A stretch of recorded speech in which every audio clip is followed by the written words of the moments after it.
A graça e a paz do nosso Senhor e Salvador Jesus Cristo. Este é o canal Hildo Pulcini. Se você ainda não é inscrito no canal, se inscreva no canal para que você possa receber as outras notificações. Estamos realizando a leitura do livro de Charles Swindoll, Davi, um homem segundo o coração de Deus. A julgar pelo exterior, não parecia haver nada em Davi que pudesse impressionar a Deus. Nada que levasse Deus a dizer: eis aí o homem. Davi não era muito diferente dos outros rapazinhos judeus na sua idade. Samuel disse simplesmente: era ele ruivo, de belos olhos e boa aparência. 1 Samuel 16:12. Esta é a única descrição física que temos do jovem Davi. Sabemos então que era belo, tinha bonitos olhos e uma aparência saudável. É possível que tivesse cabelos ruivos ou, mais provavelmente, ficara corado ou bronzeado por causa das horas que passava ao sol e ao vento. A aparência exterior de Davi não parecia destacá-lo de forma alguma.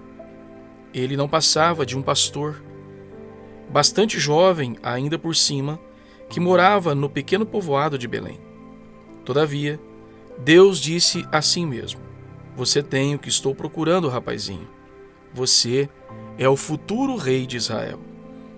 Se morássemos na casa da fazenda vizinha, a família de Davi, nas terras montanhosas de Judá, é possível que nem soubéssemos o nome do filho caçula de Jessé. Afinal de contas, seu pai não pensou em incluí-lo até que Samuel perguntou: acabaram-se os teus filhos? 1 Samuel 16:11. Jessé confiou então a barba e disse: tem razão, ainda falta o mais moço, quase me esqueci dele, está no campo cuidando do rebanho.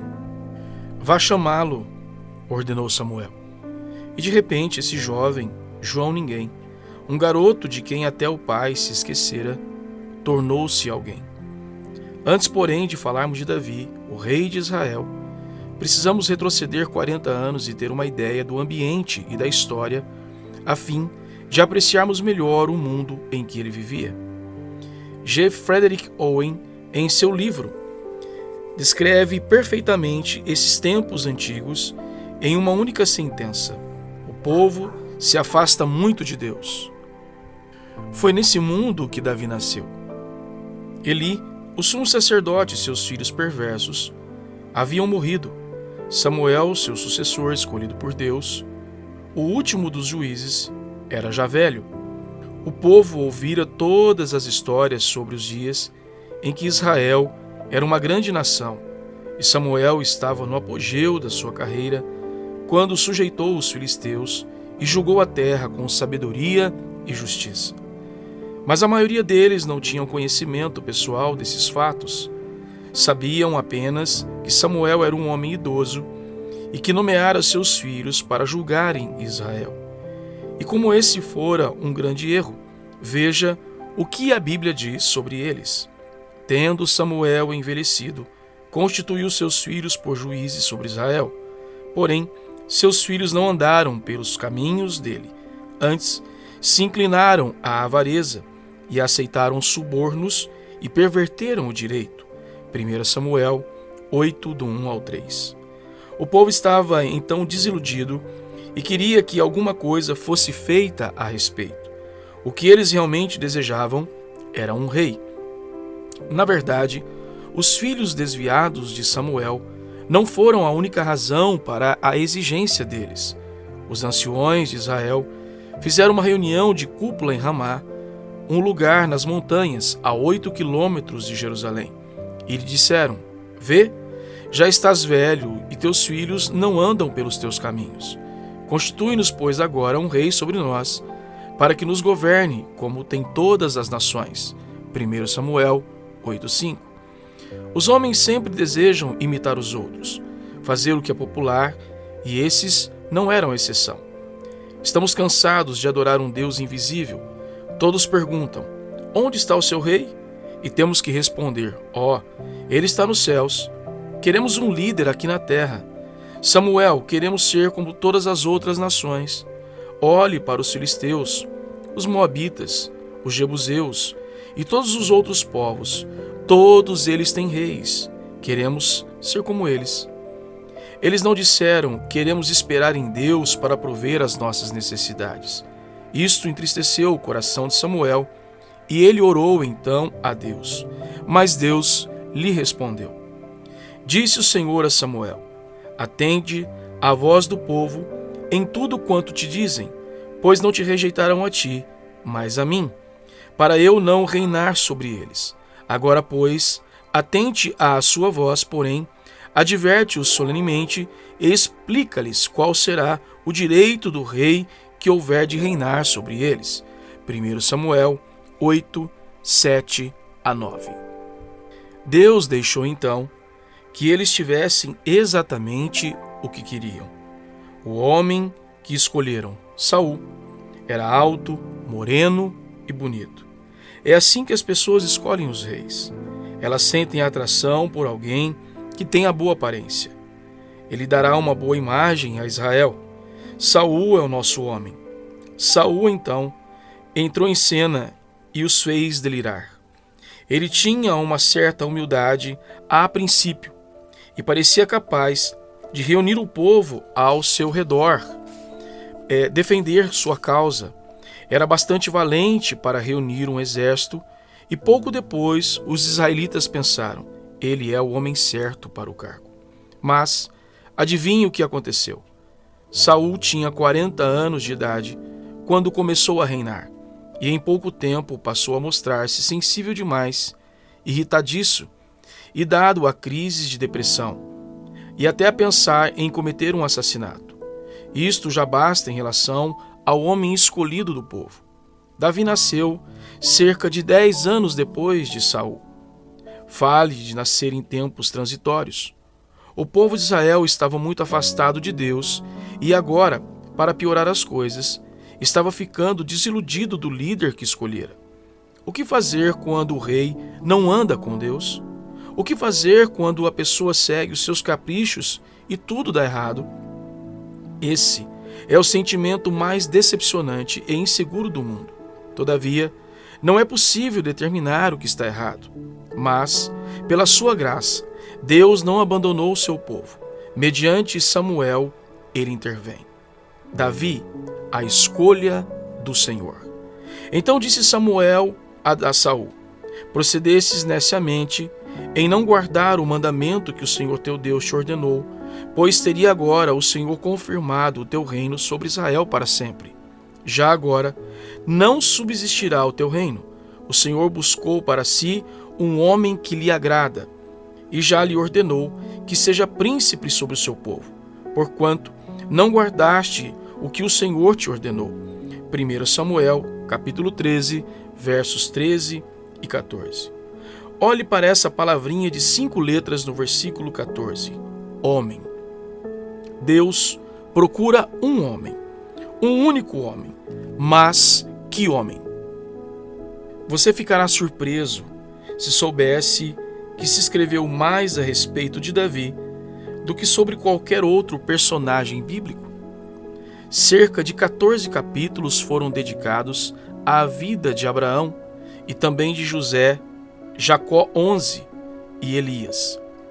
Você imagina, porém, quantos foram dedicados a Davi? 66, se meus cálculos estão corretos. E isto não inclui cerca de 59 referências à sua vida no Novo Testamento. Quando compreendemos quanta coisa é dita sobre Davi nas Escrituras, além do fato de que em 2 ocasiões ele é especificamente chamado de homem segundo o coração de Deus, seria possível pensar que ele era um tipo de indivíduo extraordinário, um super-herói. Mas não quero que fiquem com a ideia errada do motivo pelo qual Deus escolheu Davi, ou por que ele escolhe alguém. Antes de começarmos a examinar a vida fascinante deste homem, precisamos pôr em ordem algumas coisas. Por que Deus escolheu as pessoas? Ou talvez a pergunta deve ser: que tipo de pessoas Deus escolhe e usa? Para determinar isso, é preciso verificar primeiro uma passagem do Novo Testamento em 1 Coríntios capítulo 1. O contexto trata aqui da maneira como pessoas diferentes consideravam o apóstolo Paulo. Alguns leitores da carta de Paulo eram judeus que estavam esperando um milagre, um sinal que provasse que Paulo era de Deus. Outros leitores eram gregos, que se preocupavam apenas com o aspecto exterior e superficial.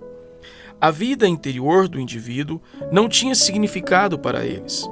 Os gregos da época impressionavam-se com a intelectualidade, músculos e beleza. Em vista disto, toda a ênfase de Paulo no primeiro capítulo de sua primeira carta aos crentes de Coríntios: não estou me aproximando de vocês de maneira brilhante ou com sabedoria humana, e não estou certamente tirando o proveito físico impressionante. Em vez disso, venho no poder de Deus, e há uma boa razão para isso. Observe cuidadosamente as palavras de Paulo. Irmãos, reparai, pois, na vossa vocação, visto que não foram chamados muitos sábios, segundo a carne, nem muitos poderosos, nem muitos de nobre nascimento. Pelo contrário, Deus escolheu as coisas loucas do mundo para envergonhar as sábias. Escolheu as coisas fracas do mundo para envergonhar as fortes. Deus escolheu as coisas humildes do mundo e as desprezadas e aqueles que não são, para reduzir a nada os que pensam em ser, a fim de que ninguém se vanglorie na presença de Deus. 1 Coríntios, capítulo 1, versículos 26 a 29.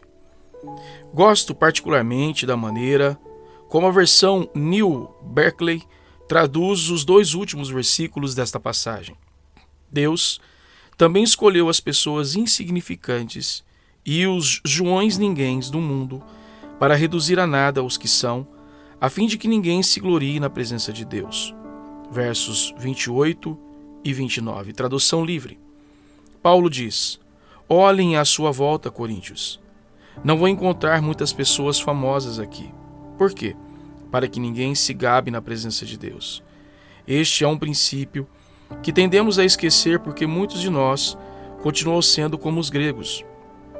Quando procuramos pessoas a quem admirar, indivíduos para serem nossos modelos, nossos heróis, muitas vezes perdemos a cabeça ou ficamos impressionados com coisas das quais podemos nos vangloriar. Queremos as pessoas belas e as pessoas brilhantes, as bem-sucedidas. Queremos o melhor. Ficamos deslumbrados com a aparência. O superficial nos impressiona muito mais do que gostaríamos de admitir. Chegamos até a eleger um presidente porque ele apresenta uma boa aparência na televisão. Deus, porém, diz: não é assim que faço as minhas escolhas.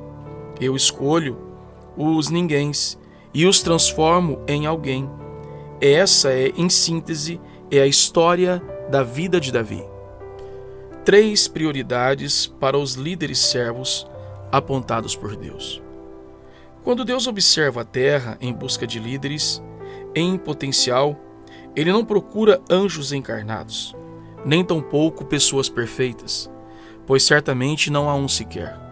Ele busca homens e mulheres como você e eu, simples indivíduos de carne e osso, mas que reúnam as mesmas qualidades que encontrou em Davi. A primeira qualidade que Deus viu em Davi foi a espiritualidade. O Senhor procurou um homem segundo o seu coração. O que significa ser alguém segundo o coração de Deus? Ao que me parece, significa ser uma pessoa cuja vida está em harmonia com o Senhor. O que é importante para Ele é importante para você. O que o sobrecarrega, sobrecarrega você. Quando Ele diz, vá para a direita, você obedece. Quando Ele diz, não faça mais isso em sua vida, você não faz. Quando Ele diz, isso é errado e quero que mude, você aceita porque o seu coração se inclina para Deus. Esse É o cristianismo bíblico em sua essência. Quando você é profundamente espiritual, seu coração é sensível às coisas de Deus. Um versículo paralelo a 2 Crônicas confirma isto. Porque, quanto ao Senhor, seus olhos passam por toda a terra para mostrar-se forte para com aqueles cujo coração é totalmente dele. 2 Crônicas 16:9. O que Deus está procurando? Está procurando homens e mulheres cujos corações sejam completamente dele. Completamente. Isso significa que não há armários fechados. Nada é varrido para debaixo dos tapetes. Significa que quando você age mal, admite isto e imediatamente faz um acordo. Você se entristece com o erro, fica preocupado com as coisas que desagradam ao Senhor, anseiam agradá-lo em tudo o que você faz e se importa com os motivos por trás de seus atos. Essa é a verdadeira espiritualidade. É a primeira qualidade de Davi. A segunda qualidade que Deus viu em Davi foi a humildade. Disse o Senhor a Samuel: até quando terás de Saul? Havendo eu rejeitado, para que não reine sobre Israel? Encha um chifre de azeite e vem. Enviar-te-ei Jessé, o belemita, porque dentro dos seus filhos me provi de um rei. 1 Samuel 16:1. O Senhor fora à casa de Jessé na forma de espírito. Jessé não sabia que Deus estava lá. Ninguém sabia. Deus se achava numa missão de investigação secreta naquele lar. E vendo o filho caçula de Jessé, ele disse: esse é o meu homem. Por quê? Porque o Senhor viu em Davi um coração completamente dele. O menino estava cuidando fielmente das ovelhas do pai. Deus viu humildade, um coração de servo. Se você quiser maior confirmação disso, vá ao livro dos Salmos. Também escolheu a Davi seu servo e o tomou dos redis das ovelhas. Salmo 78:70. Encontrei Davi meu servo com o meu santo óleo e ungi. Salmo 89:20. É como se Deus tivesse dito: não me incomodo com toda essa imagem publicitária. Mostre-me alguém que tenha caráter, e eu lhe darei toda a imagem de que necessita. Não exijo um determinado temperamento. Não me importo se ele tem carisma. Não me importo com a altura. Não me importo com o currículo impressionante. Só me importo com o caráter. Primeiro, a pessoa é profundamente sincera do ponto de vista espiritual ou está só fingindo? E segundo, ele é ou ela é um servo? Quando você tem coração de servo, é humilde, faz o que lhe mandam, não se rebela, respeita as autoridades e serve fielmente em silêncio. Davi era assim. Deus olhou para ele nos campos, nas encostas das montanhas de Belém, cuidando das ovelhas do pai, a quem obedecia fielmente. E aprovou o rapaz. Deve-se ressaltar que o servo não se importa com quem recebe a glória. Lembre-se disso. O servo tem um grande objetivo: fazer com que a pessoa a quem serve pareça melhor e tenha mais sucesso. O servo não quer que seu senhor fracasse, nem se importa com quem receba a glória. Deseja apenas cumprir a tarefa. Enquanto os irmãos de Davi estavam no exército, travando grandes e impressionantes batalhas, Davi cuidava sozinho das ovelhas. Ele possuía um coração de servo. A terceira qualidade de Davi era a integridade. Tirou-o do cuidado das ovelhas e suas crias para ser o pastor de Jacó, seu povo, e de Israel, sua herança.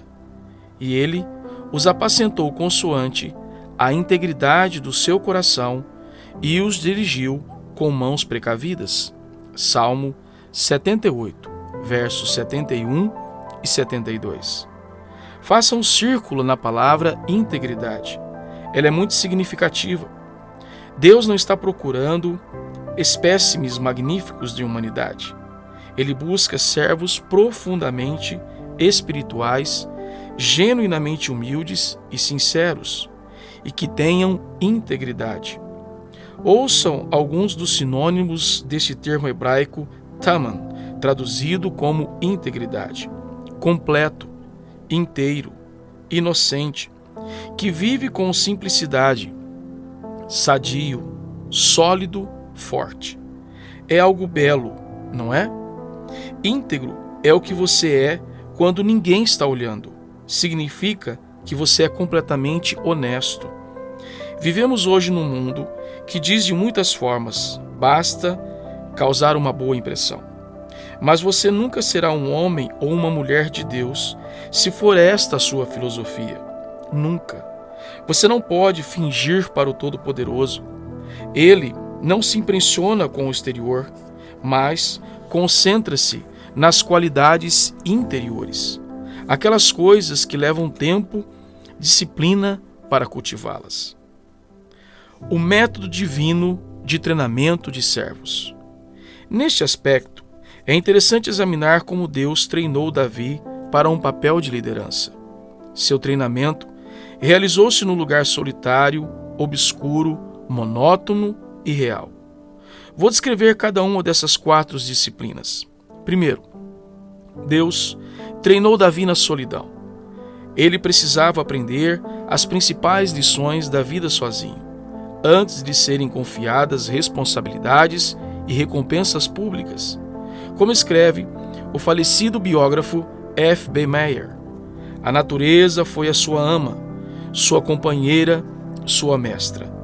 Belém fica a cerca de 10 quilômetros ao sul de Jerusalém, pela estrada principal que leva a Hebrom.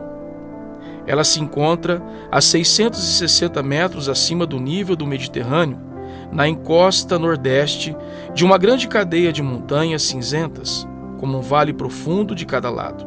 Estes se unem a pouca distância na direção leste e descem para o Mar Morto. Nas encostas suaves dos montes, a figueira, a oliveira e a videira crescem luxuriantes, e nos vales estão os férteis campos de trigo, onde Ruth certa vez colheu espigas que deram o lugar ao seu nome, Casa do Pão. Os terrenos pantanosos ao redor de Belém, que formam a maior parte do planalto judeu, não apresentam qualquer aspecto de doçura e beleza. Pelo contrário, são selvagens, sombrios, fortes, formadores de caráter. Esses pastores sempre guiaram e cuidaram dos seus rebanhos. Foi ali que Davi primeiro absorveu seu conhecimento do cenário natural e das atividades pastoris que coloriram toda a sua vida posterior e sua poesia. Como conteúdo de tina tinge a mão do tintureiro. Essas foram, sem dúvidas, as escolas e os professores de sua juventude. A solidão tem qualidades de cultivos próprios. Quem precisa de dons superficiais para sobreviver é porque não tem profundidade. Se você não consegue ficar sozinho consigo mesmo, é porque há conflitos profundos e não resolvidos em sua vida íntima. A solidão ajuda-nos a lidar com essas questões. Quando foi a última vez que você ficou sozinho com a natureza e embebedeu-se nela? Tão sozinho que o som do silêncio parecia ensurdecedor? Era justamente ali que Davi vivia. Foi ali que ele aprendeu a reinar. Durante noites, sem conta, ele sentava-se sozinho sobre as estrelas, sentindo as rajadas fortes dos ventos do outono e as chuvas frias de inverno. Aprendeu também a suportar os raios ardentes do sol do verão. A solidão foi um dos professores que Deus usou no treinamento do jovem Davi para ocupar o trono. Segundo, Davi cresceu na obscuridade. Essa é outra maneira de Deus treinar seu melhor pessoal, na obscuridade. Homens e mulheres de Deus, servos, líderes em potencial, são primeiro desconhecidos, invisíveis, não apreciados e não aplaudidos. Nas exigências implacáveis da obscuridade, é construído o caráter.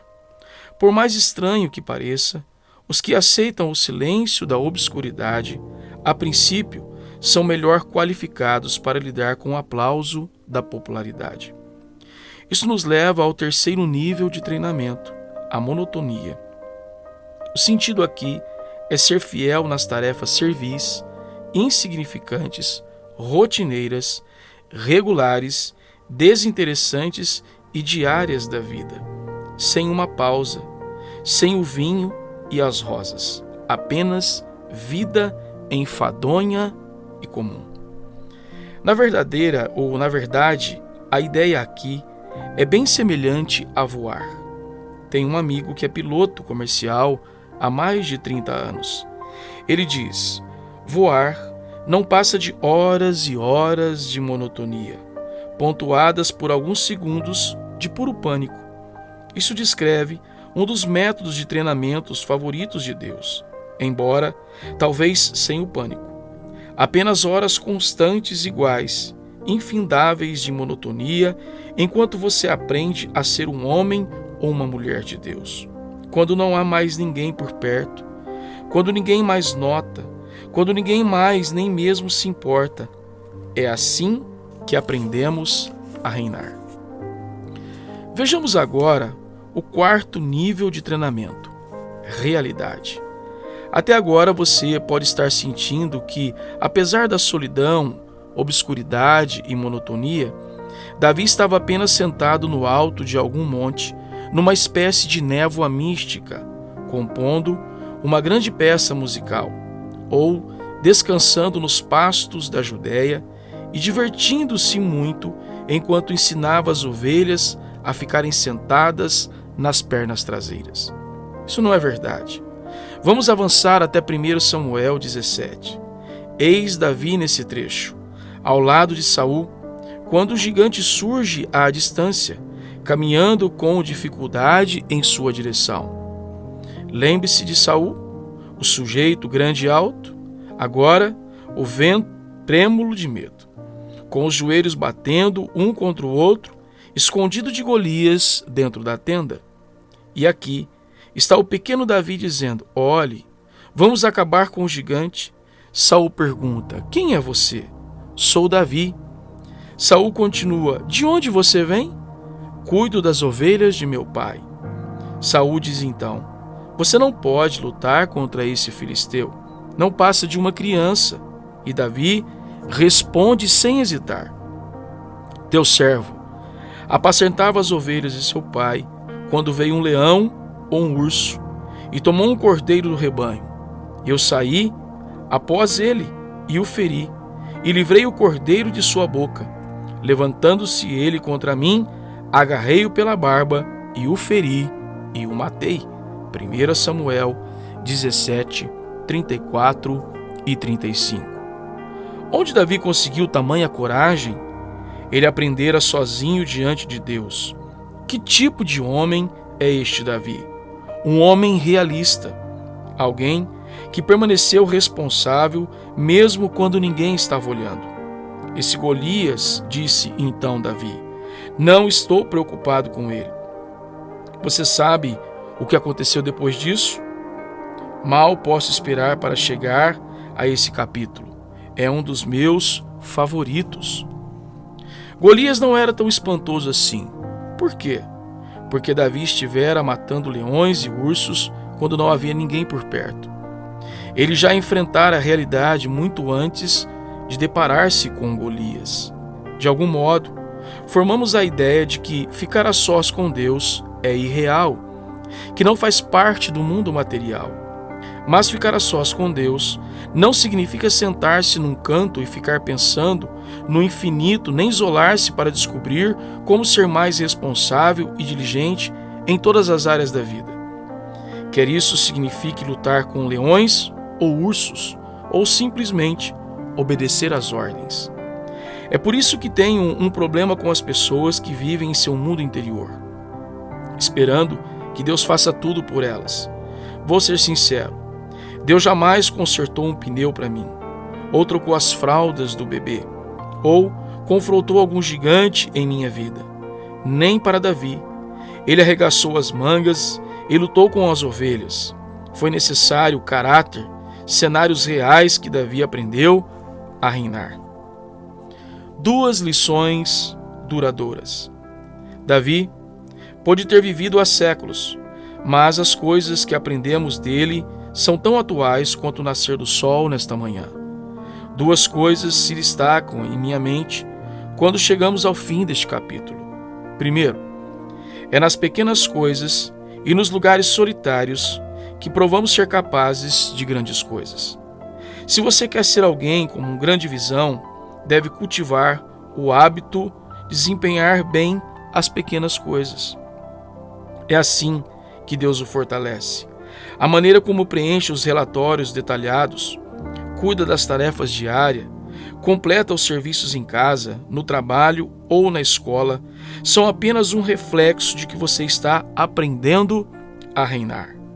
O teste do meu chamado não resiste em quão bem vou me sair diante do público no domingo, mas sim em quão cuidadosamente executo minhas responsabilidades de segunda a sábado, quando não há ninguém me olhando. Segundo, quando Deus desenvolve nossas qualidades interiores, Ele jamais tem pressa.